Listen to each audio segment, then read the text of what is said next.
ఆయనకు తెలంగాణ ప్రజల పట్ల ఈ ప్రాంతం పట్ల ఉన్నటువంటి ప్రేమను ఇవాళ చర్చల్లో భాగంగా చూపించబోతా ఉన్నాడు. గౌరవ ముఖ్యమంత్రి గారికి ధన్యవాదాలు తెలియజేస్తా ఉన్నాం.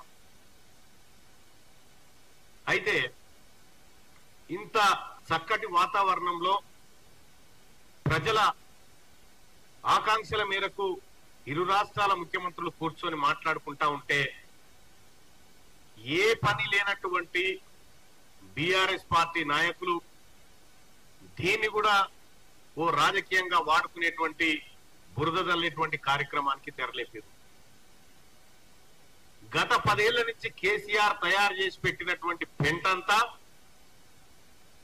కడిగి తెలంగాణను సంపూర్ణ విముక్తి చేసే దిశగా గౌరవ ముఖ్యమంత్రి రేవంత్ రెడ్డి గారు అడుగులు వేస్తా ఉంటే ఇవాళ కాంగ్రెస్ పార్టీ ప్రభుత్వం ముందుకు పోతా ఉంటే మరి కేసీఆర్ గారికి ఆయన పరివారానికి మనసున పడతలేదు.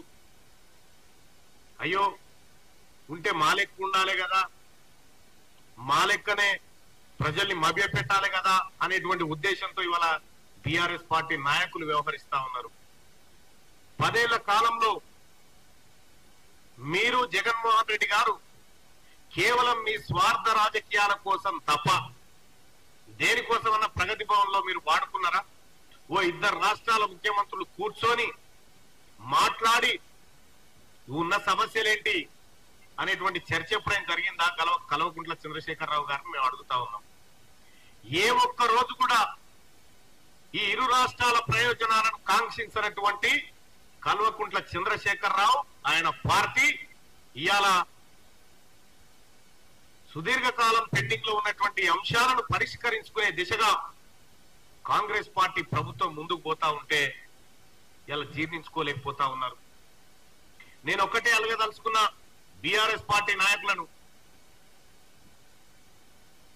నగరి రోజా గారి ఇంటికి పోయి తెలంగాణ నీళ్లతోటి రాయలసీమను రతనాల సీమ చేసి వస్తా అని చెప్పినటువంటి కేసీఆర్ ఓవైపు ఉంటే ఇలా కృష్ణా నదిలో మాకు రావాల్సినటువంటి 588 టీఎంసీల వాటాను మేము తీసుకుంటాము అని చెప్పి మాట్లాడుతున్నటువంటి గౌరవ ముఖ్యమంత్రి రేవంత్ రెడ్డి గారు మరోవైపు ఉన్నారు.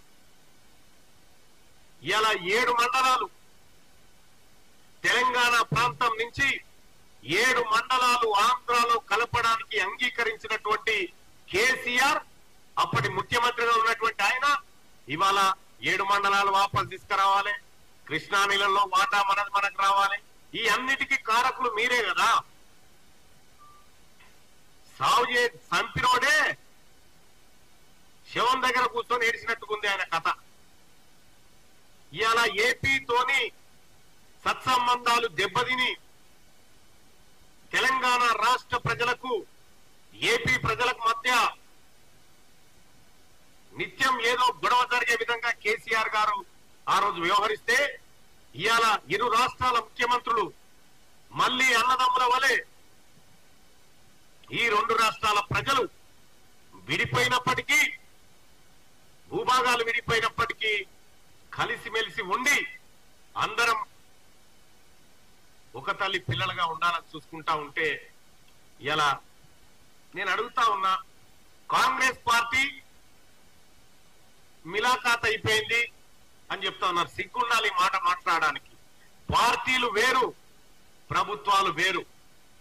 కాంగ్రెస్ పార్టీ ప్రభుత్వం తెలంగాణ ప్రజల ఆకాంక్షల మేరకు పనిచేస్తుంది, తెలంగాణ ప్రయోజనాల కోసం పనిచేస్తుంది. కానీ కేసీఆర్ గారు మీరు ముఖ్యమంత్రిగా ఉన్నటువంటి సందర్భంలో నీవిచ్చినటువంటి కాంట్రాక్టులు, నువ్వు చేసి పెట్టినటువంటి దోపిడంతా ఆంధ్ర నుంచి మనకు రావాల్సిన వాటాలు అనడం వదిలేసి ఇక్కడున్న సంపద అక్కడ దోచిపెట్టినటువంటి మీరు ఇవాళ కాంగ్రెస్ పార్టీ నిబద్ధత గురించి, కాంగ్రెస్ పార్టీ పాలన గురించి మాట్లాడడం సిగ్గుచేటు. ఇంకా ఏ అంశం తీసుకున్నా ఏదో ఒక కాంట్రవర్సీ చేయాలి, ప్రజల్లో గందరగోళం సృష్టించాలనేటువంటి ఈ చిల్లర పనులు బంద్ చేసి ఆ ప్రతిపక్ష నాయకుడిగా నీ పాత్ర నిర్వహిస్తే బాగుంటది. ఇప్పటికే మిమ్మల్ని మీ మాటల్ని నమ్మక ఎక్కడి పార్టీ నాయకులు అక్కడికి వెళ్ళిపోతా ఉన్నటువంటి సందర్భంలో ఇవాళ ఇరు రాష్ట్రాల ముఖ్యమంత్రుల భేటీని వివాదం చేయదలుచుకున్నారు. దీన్ని తెలంగాణ ప్రజలు గమనిస్తా ఉన్నారు. అసలు ఏ ఒక్క రోజైనా ఏపీ నుంచి రావాల్సినటువంటి విద్యుత్ బకాయిల మీద ఎన్నడన్నా మాట్లాడినావా? ఇటు పోతావు నరేంద్ర మోడీ గారి దగ్గర పోతావు, మా దగ్గరనే అడ్డగోలుగా పైసలునే మాకెందుకని చెప్తావు. ఇవాళ ముఖ్యమంత్రి గారు, గౌరవ ముఖ్యమంత్రి రేవంత్ రెడ్డి గారు అటు రాష్ట్ర ప్రయోజనాల కోసం నరేంద్ర మోడీ గారు ప్రధానమంత్రి హోదాలో ఉన్నటువంటి నరేంద్ర మోడీ గారి దగ్గరికి ముఖ్యమంత్రి హోదాలో పోయి కలిసి ఈ ప్రాంతానికి రావాల్సినటువంటి హక్కుల కోసం మాట్లాడి ఈ రాష్ట్ర ప్రజల ప్రతినిధిగా ఆయన పోతే ఇవాళ కాంగ్రెస్ బీజేపీ మిలాఖత్ అయిందని చెప్తావు. సాధ్యమైతుందా ఇది? ఎవరన్నా నమ్మే ముచ్చట్నేనా ఇది? టిఆర్ఎస్ పార్టీ నాయకులకు ఏ మాత్రం సిగ్గనిపిస్తలేదు. ఎందుకు చెప్తా ఉన్నామంటే ఇవాళ తెలంగాణ రాష్ట్రంలో ఆర్థిక దోపిడీ, భూదోపిడీ, వనరుల దోపిడీ చేసినటువంటి కేసీఆర్ కుటుంబం ఈ రాష్ట్ర ప్రజల ప్రయోజనాలను ఎప్పుడు పట్టించుకోలే. తెలంగాణ రాష్ట్రం ఏర్పడినటువంటి నీళ్లు, నిధులు, నియామకాల కోసం ఇవి నెరవేరాలనేటువంటి ఆకాంక్షతోని ఆ తల్లి సోనియా గాంధీ కాంగ్రెస్ పార్టీ అప్పుడు యూపీఏ గవర్నమెంట్ తెలంగాణ రాష్ట్రాన్ని ఇస్తే రాష్ట్రాన్ని కుక్కలు చింపిన ఇస్తరాకులాగా మార్చినటువంటి కల్వకుంట్ల చంద్రశేఖరరావు గారికి ఎలాంటి అర్హత లేదు ప్రస్తుత భేటీ గురించి మాట్లాడడానికి అని చెప్పి తెలియజేస్తా ఉన్నా. కనీసం ఈ భేటీని స్వాగతించాల్సింది పోయి విమర్శలకు దిగుతున్నటువంటి బీఆర్ఎస్ పార్టీ, మీ పార్టీ ఆయుసే దినదిన గండం మోరేళ్ళ ఆయుసు, పెద్ద మనుగడలో ఉండే పరిస్థితిలో లేదు. ఇవాళ తెలంగాణ ప్రజలు హర్షిస్తా ఉన్నారు, ఇరు రాష్ట్రాల తెలుగు ప్రజలు గర్వపడతా ఉన్నారు. ఇరు రాష్ట్రాల ముఖ్యమంత్రులు అన్నదమ్ముల వలె కూర్చొని సమస్యలు పరిష్కరించుకోవడానికి ముందుకొచ్చినటువంటి సందర్భంలో ప్రజలంతా సంతోషపడతా ఉన్నారు. కాబట్టి మేము ఒక విషయం చెప్పదలుచుకున్నాం కేసీఆర్ గారికి, ఆయన పరివారానికి అందరికీ.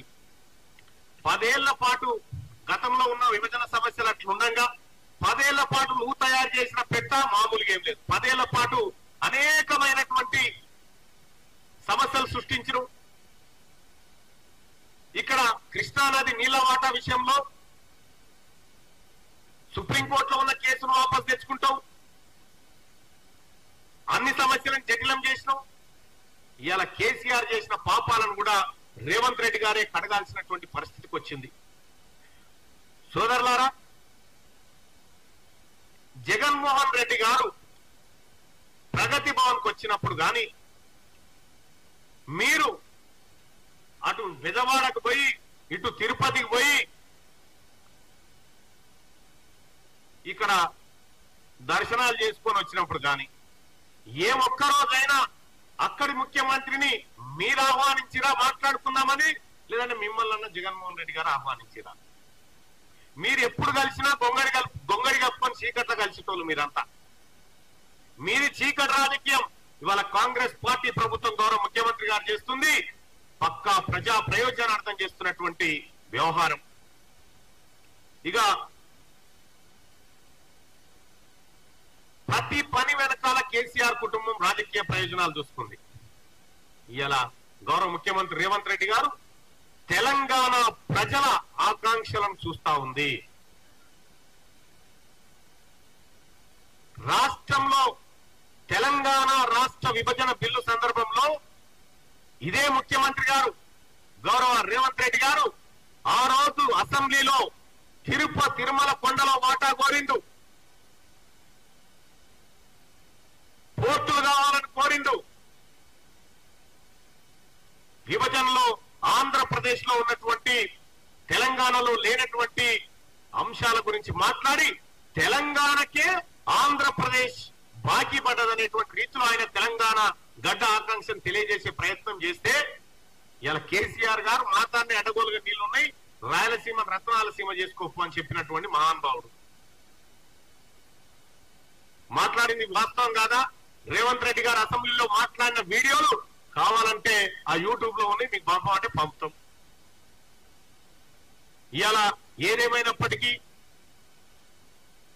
ఒక మంచి వాతావరణంలో సమావేశం జరుగుతూ ఉంటే ఈ మంచి వాతావరణాన్ని చెడగొట్టాలనేటువంటి ఉద్దేశంతో బీఆర్ఎస్ పార్టీ ప్రయత్నాలు చేస్తా ఉంది.